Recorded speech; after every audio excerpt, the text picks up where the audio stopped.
this title slide is just to help people know where I was. And I was in the country of Lesotho, which is in the continent of Africa. For those of you that didn't catch my name or don't know me, my name's Eric Rutherford, and I thought I'd recognize the group that I went with, and that was the Office of Community Outreach at Baldwin-Wallace College. And they are the ones that organized everything for us to be able to go on this trip to help people in Lesotho. And where I thought I'd start was how I got the idea to help others, and especially such a long way away.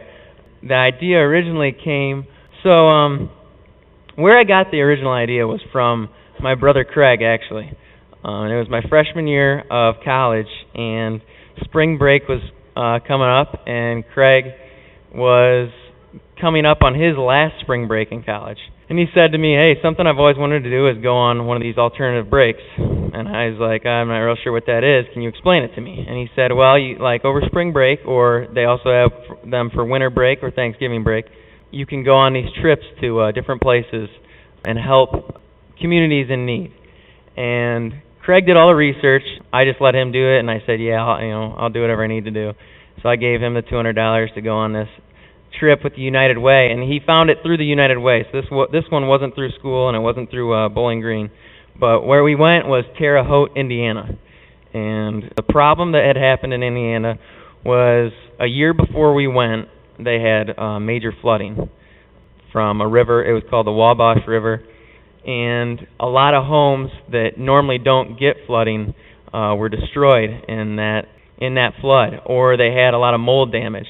And that top right picture of me, we had to tear all the drywall, everything out, because the black mold had gotten so bad in these houses.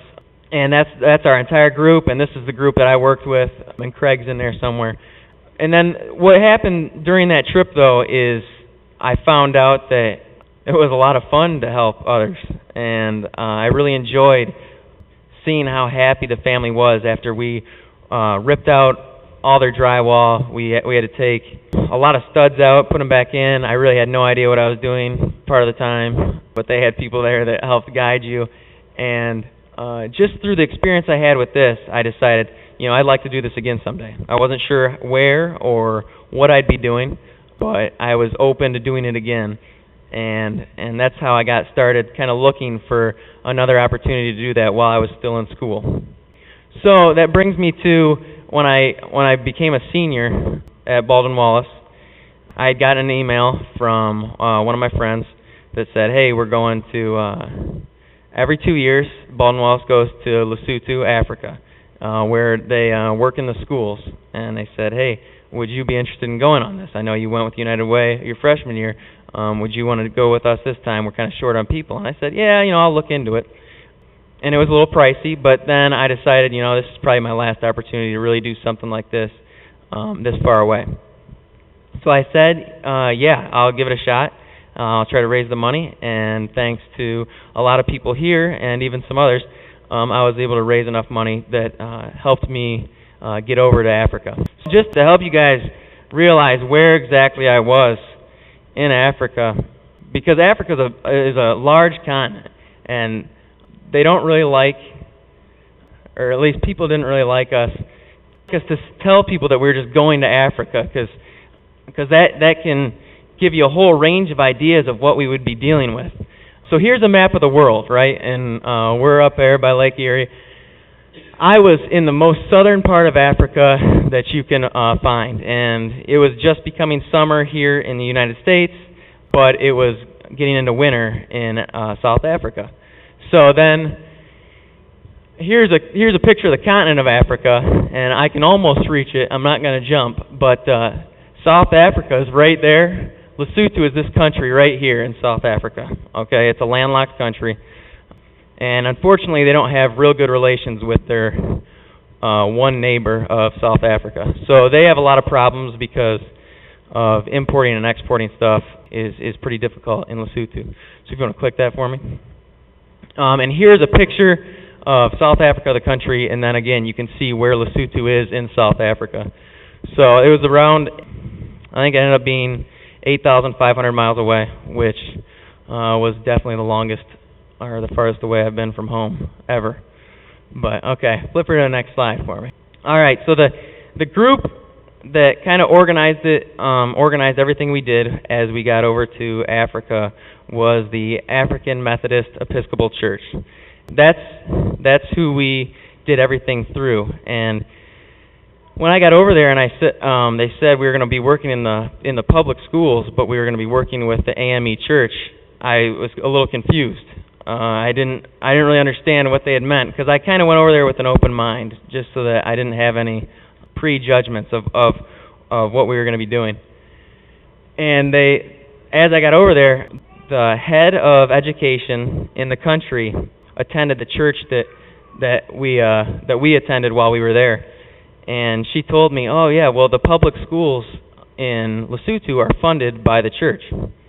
And I was like, that doesn't really make sense to me, because the Catholic Church funds private schools here, but the church funds the public schools in Lesotho because the people they don't have enough money.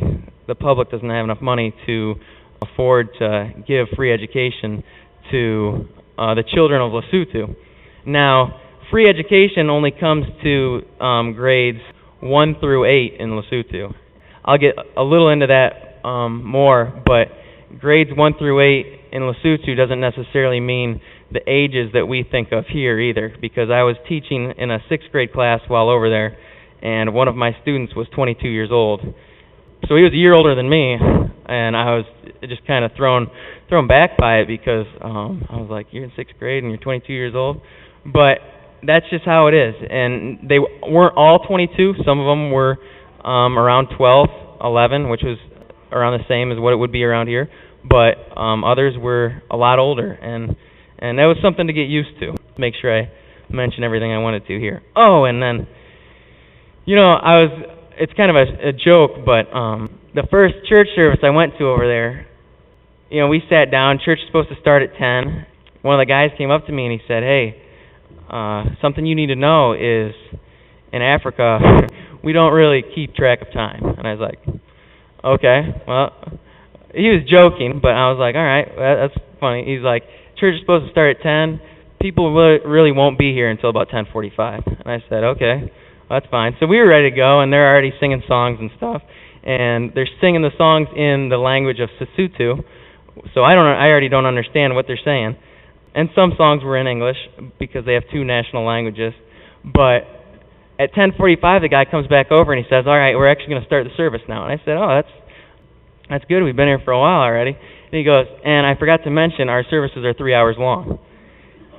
And I was like, a 3-hour church service? I'm like, what do you guys do? And so the message was an hour and a half long, and it was, part of it I think was because they have to do it in both Sesotho and English, because I think there are some people that are stubborn that won't learn English, and then there's other people that only speak English and don't speak Sesotho. So it was kind of backwards with certain people, but they had to translate everything except for the songs. So it was a long service. It was a lot of fun, though, a lot of singing and dancing. I couldn't sing because I didn't know any of the hymns. They all had them memorized somehow, but I did dance, and I don't have the demonstration anymore. I just copied what they did, and one of the guys came up to me and he said, "Hey, I've never seen a white person dance like you." And I'm like, well, since I am the only white male in the church right now, I guess that's great. So, it was just a little, it was a joke, and they loved it, and they had me get up in front of the church and dance. They have 3 offerings per service. I didn't really understand. I think they were for different things, but I gave to each offering, and I wasn't.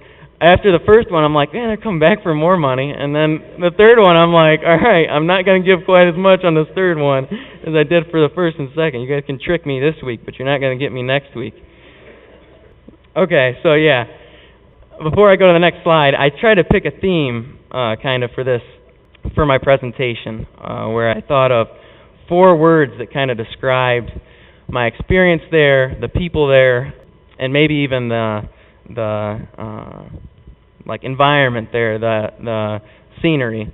So I picked the letter, well, after I picked my first two words, I decided to just go with the letter H. It's kind of like a Sesame Street thing where I went with the letter H, and that's going to be the theme of the day. So my first word was hospitality. And that was the first thing I noticed when I arrived in Johannesburg, South Africa, was that there was 6 people that showed up. One of them is this lady here on the right. Her name was May Ellen. May means mother in English.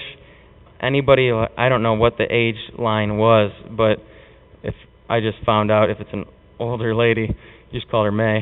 So everybody's your mother, apparently. But she acted like our mother the whole time, and as soon as we stepped through customs, she hugged every one of us, and it was welcoming. It was like, I don't really know you, I don't even know your name, but she gave me a big old hug, and I was okay with that. But we really got to know her through the trip, and a couple of the other people. You'll see this gentleman right here, and that's in the all blue jumpsuit, and the lady in the back.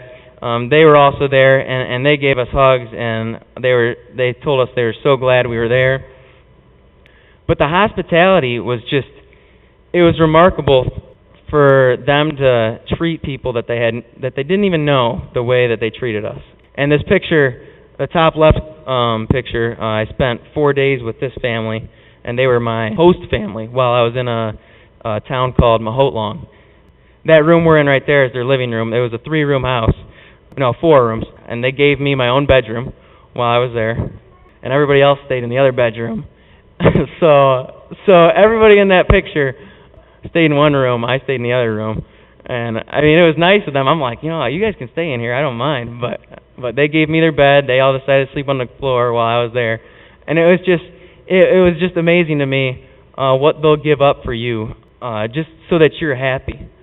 So yeah, this is a picture of our group that went. That's a picture of me with May Ellen.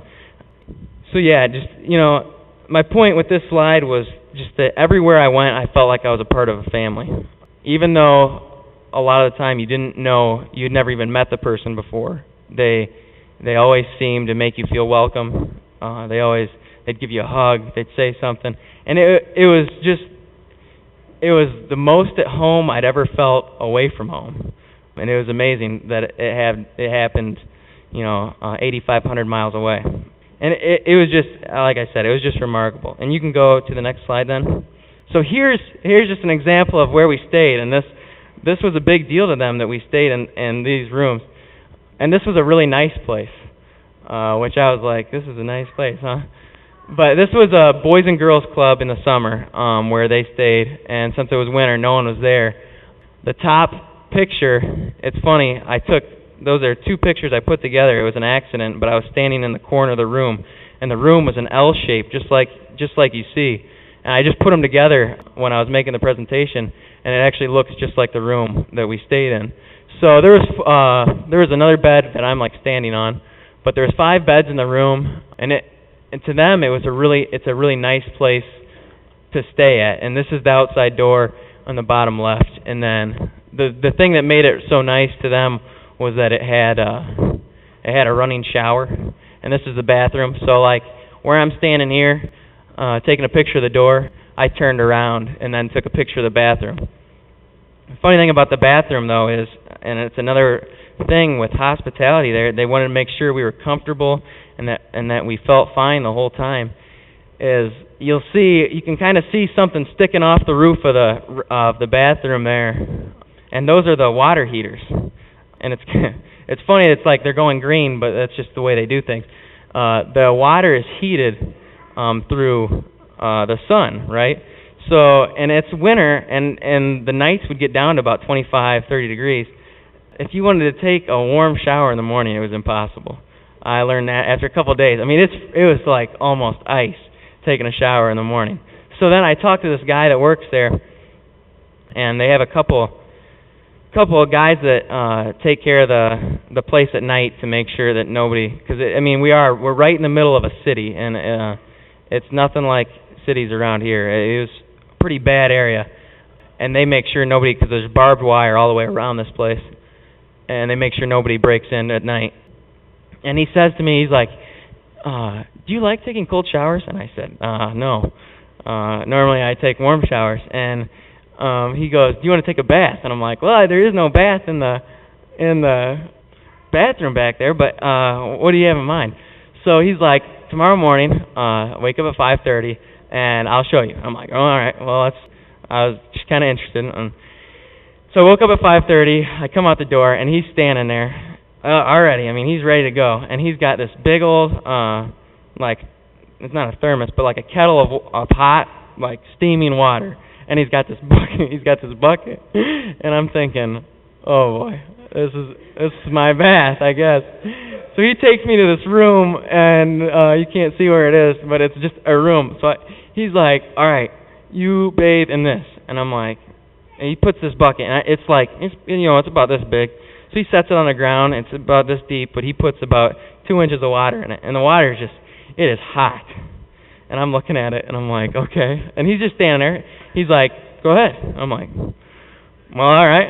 And they had warned me, that they don't mind to watch other people bathe. And I'm like, "Oh, that's fine, whatever." So I strip down, and I like stand in it, and he's just watching me. He's like, "Yeah," he's like, "You got it." And I'm like, "All right."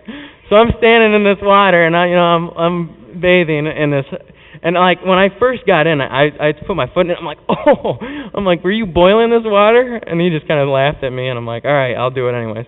So I got in it, but it was something to get used to.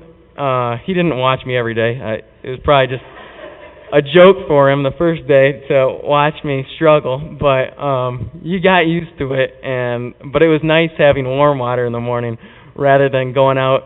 It's 40 degrees outside, and you have to go take a cold shower.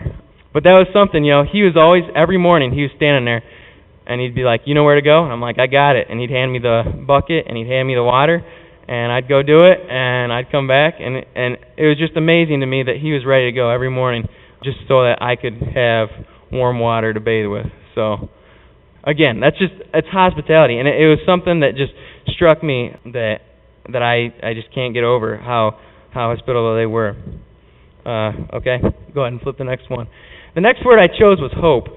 And although things aren't great there, and they have a long ways to go, and everyone kind of stresses that, we're working towards goals. And I really liked hearing that from everybody. Is they have a lot of hope for the future. As bad as things might be for a certain individual, they have a lot of hope. And this is an example of, this is a different church we went to, this top left corner. And this was the only day we didn't work in schools. We went to this church, and I helped them. I was the only one that actually helped them put the post up. The bottom right corner, we have pickaxes, but we didn't actually use those for anything.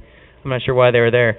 But I helped them dig holes by hand, and then we concreted posts in the ground because there was people.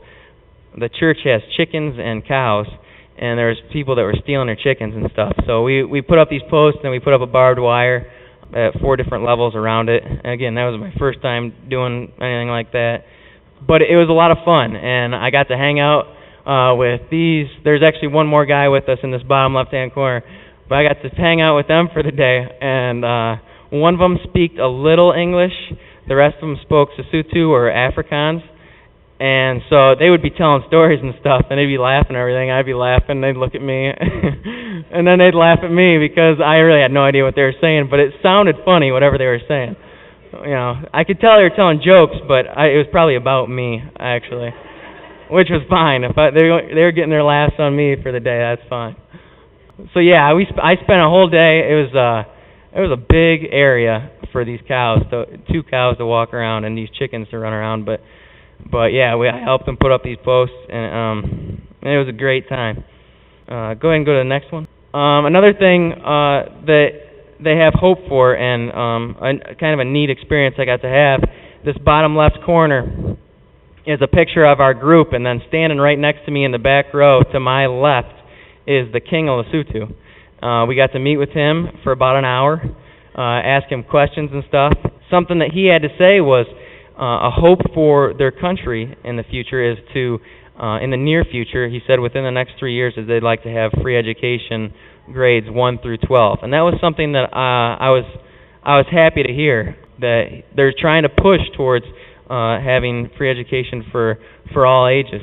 And I think that'll take that'll give them a step towards the future, because they said, this younger generation is going to be what's going to put Lesotho, or is going to get Lesotho out of the hole someday. And then that top right corner, the first school we went to, as soon as they got there, we parked on the road, and the school's like a half a mile up this hill. I'm like, you can't drive up there? But so these kids are running down, and the younger you get, the less English they know.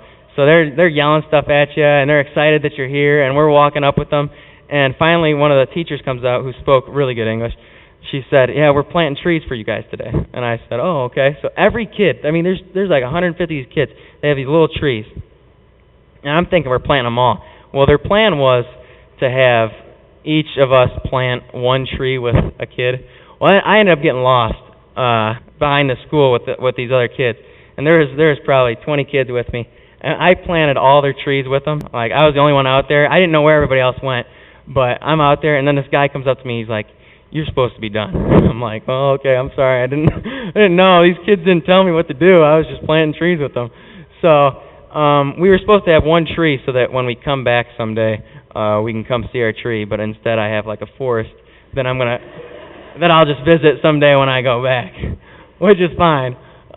This is an example of a classroom, the normal classroom that we would visit. It was just the school mainly was all block walls, and it had like a metal roof, and that was the extent of it. There'd be some old wooden desks in it. Sometimes there would be just benches that they'd sit on. They had some paper. We brought them more school supplies. Every school we went to, we left school supplies there. But that was it, and then we would teach lessons. I was in charge of science because that's going to be what I teach in the United States.